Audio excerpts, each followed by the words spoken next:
Gukesh D opening with d4 for the score. No introductions, we know why we're here, for epic queen sacrifices, and his opponent Gawain Jones goes knight to f6 here. It's 2022 Spanish Team Championship. Boy oh boy is this an incredible game. Gukesh A on full display. We now see c4, the explosive move, g6, knight c3. Will we see a King's Indian from Gawain? Not today. He goes for the Grunfeld. Now this second pony develops. Gukesh doing a short whinny, like many of the top professionals do when they move the ponies. Now this bishop, brie and cheddars, and these are some of the absolute main lines for white. Does Gukesh go for any of them? No, he pushes p. Bit of a passive looking move. This bishop kind of crying here, apparently called the Barilli variation. Never heard of that person.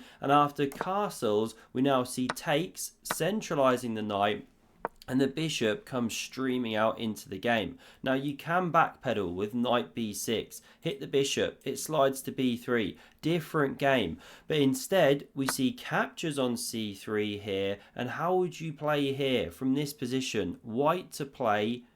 Well done if you'd play pawn takes on c3, always capture towards the centre, and now we see the advance of the c pawn here, trying to undermine the centre. Of course, we never take in these kind of structures, create an absolute monster. So castles was played, queen c7, looks to do some sneaky stuff, forces queen e2, or not forced, but one of the good moves, and now we see this one developing, pressuring the centre. Again, don't take, we don't want to leave ourselves with a pawn structure that only a mother could love. And after bishop a3, it's black that now does have to react, because otherwise the bishop's going to munch. That's why we see b6. Again, we don't want to be taking there. You know, you generate all this play for black, who'll likely gambit a pawn here, open the a file, you lose time as well, not fun. So instead, rook a c1. The master blaster eyeballs the enemy queen.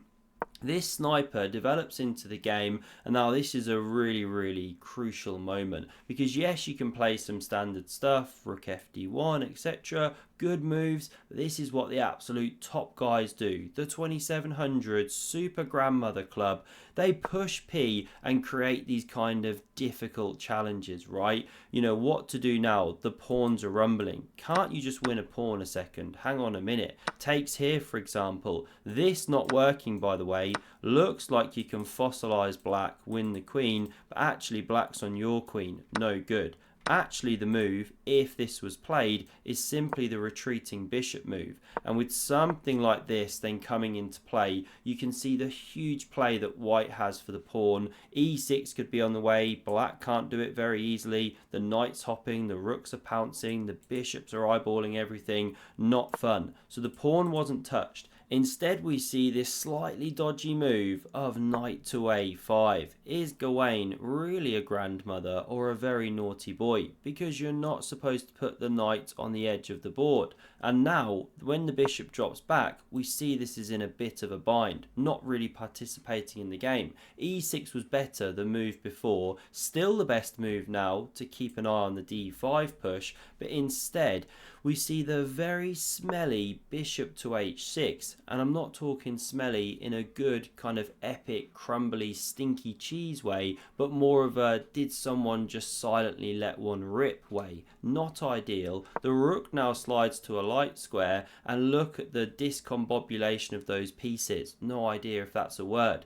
because after rook a c8, it looks like black's coming into the game, but d5, and now we see this armada of pawns coming through the centre. The bishop on b7 is dead, the knight on a5 is dead, e6 finally played to break these ones up, but Gukesh, having none of it, explodes the board again with the dynamite c4, and he sets up the incredible camel toe pawn formation. What to do when faced with such a sight? Well, we see rook e8, the queen slides over, creating a lovely light squared linky, and now Gawain just goes for it with pawn to f5. desperate to soften up the iron grip of the camel toe, and he sets up this kind of diamond pawn cube, or pube for short. Real nice pictures on the board here, and there are different ways for white to go.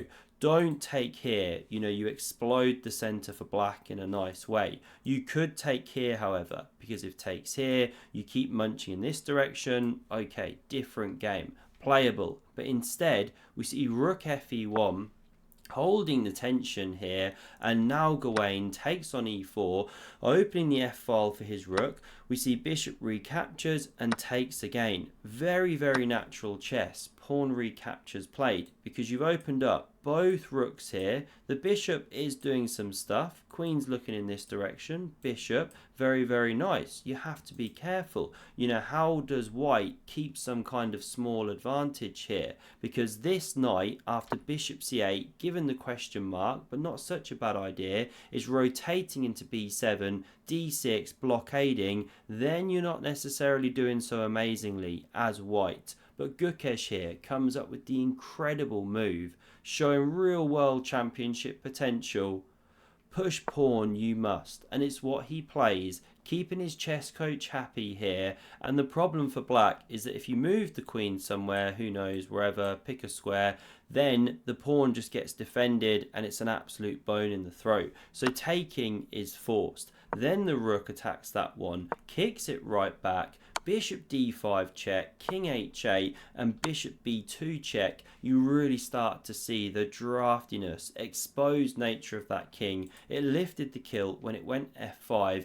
Yes, this bishop can block, played of course, but now Gukesh throws the army forward. You could take off the rooks first, but first he plays knight g5. The forks are strong with this one. He's looking to hop in there, and it's a really, really difficult defensive task. Black is basically busted already with this one in Siberia. So Gawain plays bishop to f5 here, attacking the enemy queen, and this is the moment we get sheer beauty unleashed on the board. Gukesh picks up that queen and plonks it on a square it has absolutely no right to be on. Even the dark side appreciate the beauty of this move, and surely you can capture this, right? Well, no, this is the problem. The bishop takes with check. The king's got nowhere to step. If you try and intercept with the rooks, they just get taken here. And if you go queen g7, only move, then there's this beautiful knight check. Now hang on, can't you take like this? Yes you can, but then you check here, the queen's pinned, can't block, rook goes, you take. That's actually a mate on the board because nothing can move. What incredible lines. And if we run it back here after the check, if king g8 instead, well, now you've wandered into these discoveries. Here's a sample line, now you win the queen, and when the smoke clears here, white emerges an entire rook ahead. Crazy lines, incredible stuff. So the queen's absolutely immune. What else to play? Well, Gawain tries this rook takes on e1, just checking I'm not mixing up my lines. Rook recaptures, and then he plays h6. You could have tried to bring the knight back into the game. Apparently a better try, but white absolutely dominating. Here there's a checkmate in 9, which Gukesh finds, and it starts with the incredible move of queen takes on g7 with check. But here's the really nice point. After this queen recaptures, the idea is not to take here. You do that, you're actually worse. No, the way to continue, very well done. If you can see the only attacking move here to finish the game, the move to play is mushrooms. rook e7. How about that for an invasion? You're getting absolutely kebabbed in this direction. Now you can't take the rook because then you'd be in check from the bishop, I was about to say. And if you take the bishop, well, this quite helps because we move to the next line.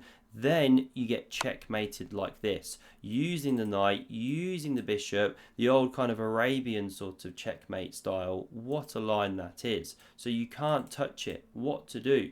If you go takes on g5, not played, then you take like this with check, king h7, bishop takes, this king staggering around, but eventually it gets chased all over the place. That was threatening mate, so the king stepped up. This blocks the flight square, and what to do? You're trapped in a box, you get mated. These are the lines. So after the rook invaded, in fact, this ended the game. Final move, Gawain resigned in view of the fact he's getting lost, or he is lost in absolutely every line. Immortal game from Gukesh D, Gukesh A in this one. World Championship starting soon. Do smash subscribe to never miss a video. And for another epic game of chess from Gukesh, have a look at the video on screen. Cheers.